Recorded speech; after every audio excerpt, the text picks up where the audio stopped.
Hey everyone, today's video is some footage of some recent painting sessions that I've been doing, and you see that I'm just moving between different surfaces, and I'm really enjoying that. I think it's a process that works well for me, although I have to say I am itching to go and buy a large canvas. Maybe I should just do that, at least have, one going on at any given point.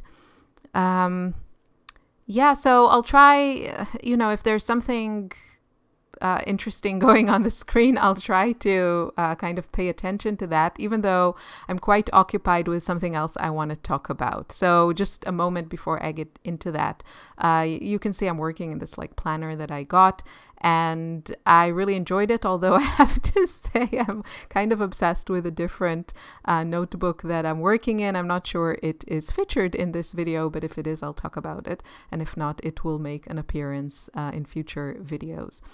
So I'm playing here with some paint, and I think I mentioned this before, I'm guessing. My top priority in November is to figure out as much as I can what is basically doing it for me these days when it comes to colors, when it comes to a general look of a painting, how much is going on it, and just generally the values I want in a painting.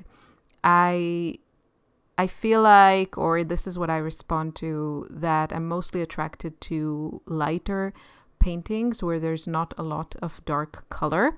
I think I do enjoy having a little bit of a dark color, but not a lot of it. And so I'm just trying to kind of explore that and work small, trying to figure that out before I start working larger. Although I have been working also on mostly one canvas that it's not very large, but it's definitely larger than this. And what I want to talk about is I decided to enroll in this course, and it's called Abstract Academy, and the teacher is David Kessler, and he's a abstract painter, and he has some really nice works of art that I enjoy seeing, and I enjoy his color choices some of the time. I'm all about the color. And the course is not cheap. I think it's around $300, something close to that. And you can divide it to 2 payments. So I always want to keep it real, and I decided, I was really kind of reluctant, should I spend this money? I always think, isn't it just better to paint? But then I also think that I can for sure learn a lot from people who have been doing this a lot longer than me. And I really wanted to kind of get a bit of training and guidance in an organized way to abstract painting. And I thought that his course looked like something that could do that. So I'll start with the good. I mean, I am enjoying the course, although a few things are bothering me, and they continue to bother me. I think if you're interested, you're welcome to go and check it. I'm, not affiliated or anything. I'm just sharing my experience as a student there. I think it is constructed in a very organized way with a very kind of clear delivery. I haven't gone through all of it yet, but his section about color is definitely helpful in kind of organizing your plans and thoughts. And I've read a lot about color theory, and my favorite book by Stephen Quiller, I've read that, cover to cover multiple times. So for me, I didn't find any new information in Kessler's course, but I did find the delivery very well organized. And I think it helped me, or I think it will help me to kind of practice in a more intentional way and see where my personal aesthetic lies. Now, what I don't like, so overall, till now, I definitely recommend the course, and it is more expensive, but I was just reading, I mean, obviously they know how to like write these sales pitches and these like marketing pages. But, I would pay $300 like for a good workshop of, a day or two with a well-known artist that I enjoy his work. I would pay that without hesitating. Like that would seem a fair price to me. And, these workshops usually with like these kinds of workshop with kind of known instructors, you don't get the supplies. You have to bring your own supplies or you have to buy them. So that price is just for the instructions. And with an online course, I always like hesitate because that seems like very, very expensive to me for an online course. But in this case, I think the price is okay. It's a lot more than I usually pay or want to pay for an online course. But I do think that, if you have the discipline to follow along, I think there's a lot of good stuff there. Now let's get to what I don't like. What I don't like is that attitude of, don't do that. Like, you don't want to do that, or that's not what professional artists do. And I don't like that. And it's factually not true when it comes to a lot of things, because there is no rule that every artist follows. There is no process that every artist follows. And, it's all about delivery. I mean, obviously you're taking this course from one artist and he has his experience and, his training, and you're there to see how he does things. What I don't appreciate is that attitude of every other way is wrong, and that kind of looking down at it. And he has a few kind of bones to pick. The things that he hates or really doesn't like. And one of the things that he keeps mentioning is painting from photos. And I completely understand why he says that. And I actually agree with him when it comes to the kind of work that I want to do. I felt for a long time I was painting from photos because I didn't have the possibility to paint, plein air or, set up a whole still life exhibition in my home, or like all these things. And sometimes I felt bad about it because, it wasn't as glamorous or nice, or maybe not as good as really painting from real life. But that's what was possible to me at the time, and still is most of the time. And so I don't like that when people say, oh, this is a horrible way to paint. And it worked for certain things, but at the end of the day, I felt I was limited by it. It was kind of a block in my process, that having to have that photo, having to print that photo, having to look for that photo, and then being kind of constrained by that photo. And eventually I stopped painting from photos. And he actually doesn't even say don't use photos. He says, and I agree with him, again, for certain types of paintings, like depends on how you want to paint. You can use a photo as a reference. You can use it for sketching, but then when you're actually painting, you shouldn't look at that photo, or, you don't have to. So, well, I agree with him.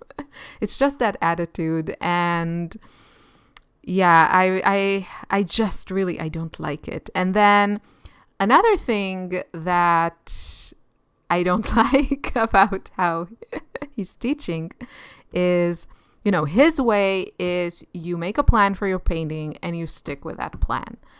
And I don't want to do that. And I know like some of the artists that I really, really love watching create and their artwork, they start with a certain idea and then the painting kind of develops and they change directions.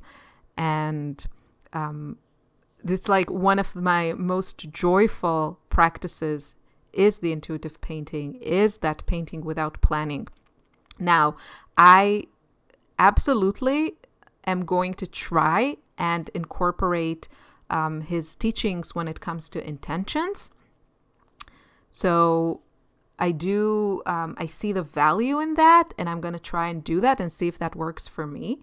But I also know that there are some amazing artists out there that work without a plan, that start a painting, that their whole process is intuitive, and that is magic to me. And they produce art that I love just as much, if not sometimes more, than his intentional art. And so, I was just watching like one of the demonstrations, and he was like, you start with this plan and you stick to the plan, like you don't change the plan. Like that's not what professional artists do. And I kind of wanted to scream at him through the screen because that's not true. There are plenty of artists that do start with a certain plan and then change it. So, yeah, but that's really, I'm kind of nitpicking. It's just annoying. And I don't see, like, your teaching is good. You have like a solid course. Why do you feel the need to put down other methods? This is what I don't get. And, okay,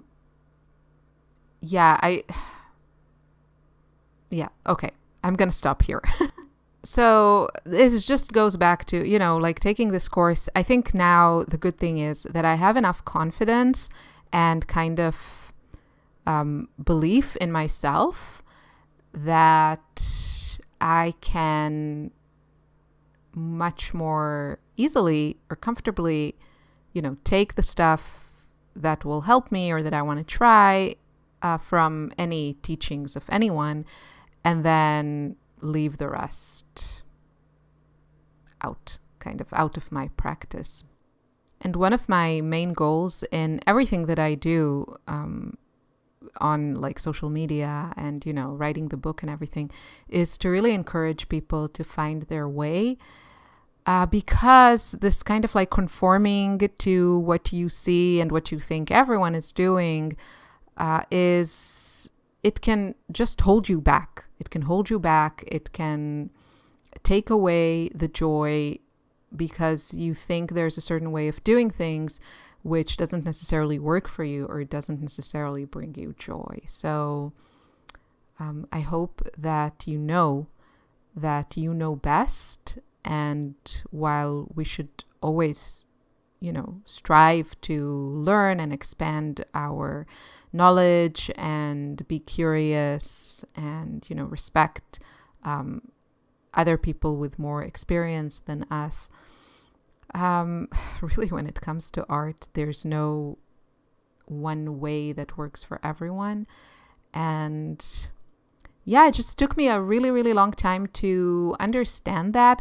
And I think some of it is, you're like, it's that learning curve, right? You're not immediately amazing at everything you start or you try to do. At least I'm not. It takes time until you like everything from learning a language to driving a car. It's hard at the beginning and then it gets easier and easier. Hopefully. But for me, I think I was just like struggling to figure out if I was frustrated or not enjoying myself because I wasn't good enough or because I was practicing a creative process that was not right for me. And this I feel is like one of my, I also enjoy like teaching how to paint a flower or something like this. But to me, the kind of higher calling of sharing my art and teaching online and connecting with other people is delivering that message that you should really focus on finding your own freedom and joy in your process, even if it's different than what most people are doing around you. And yeah, so let's talk a little bit about the paintings, because I have to tell you, it's not easy for me to kind of pat myself on the back or something, but I'm just looking at the screen and I'm having so much fun. It's like such a joy to see these colors. And I do have to say, I'm like watching the screen, and sometimes I'm thinking like, why did I add that? Or why did I cover that? That was so pretty. And I want to give a shout out to Jennifer. Thank you for all your great comments. But you made an observation about value and, dimension, and mentioned an artist that I checked out his website, and also that book that you mentioned. It sounds really interesting about landscapes. And yes, you have, and actually yesterday I was just looking at another artist who was also creating landscapes with very little contrast. And I definitely see the appeal in that. I also I find my aesthetics is really responds to that. And I could definitely see myself adding such, let's say, landscapes, mostly like abstract landscapes with that very low contrast and a lot of atmosphere. I would definitely hang such a piece in my house. That kind of artwork really, really speaks to me. And so I was just thinking about it as I was watching the screen and seeing how I was adding some of the darker colors. And I was just thinking that I do think I love this indigo color. I'm completely obsessed with this. This is Indigo by Lucas, and every brand makes an indigo, but they don't all look like this. Some are flatter, some are blacker. This one is a very, very inky blue, and I absolutely love it. And I was just thinking, this is just one strategy of, improving a painting or creating a successful painting. And I was just looking at the screen and at my shapes and colors and everything that was going on the canvas. And I saw the beauty of that also. And I wasn't necessarily thinking, oh, this is too light or too flat. So again, there's a lot I feel like I need to explore. I am enjoying the freedom of painting with acrylics, the ability to cover up areas very quickly, the ability to work in layers, and that fear is a strong word, but that thought that is always ever present with watercolor paintings for me, which is don't overwork it. Don't overwork it, because I really feel when I overwork a watercolor painting, something in it is ruined for me. And sure, I've done it a gazillion times, but you can't take it back. And with acrylics, you can always go back. And I am enjoying that. So yes, I'm really, really loving this exploration. And I definitely want to explore working in lighter colors and kind of seeing how far I can take it when it comes to, just lighter values. I definitely, I look at other people's artwork and I try to kind of think what I like and what I don't like. And I definitely don't like a lot of dark colors. I really, really respond to art that is very light and bright and just has a lot of light values. So it's something that I want to explore more and see what to do. So this is another canvas that I'm working on that is bringing me a lot of joy. And it's looking really, really different right now. And I'm not even sure it's looking better than it did at this point when it's on the screen. I kind of love how it's looking now on the screen, but I did add to it. I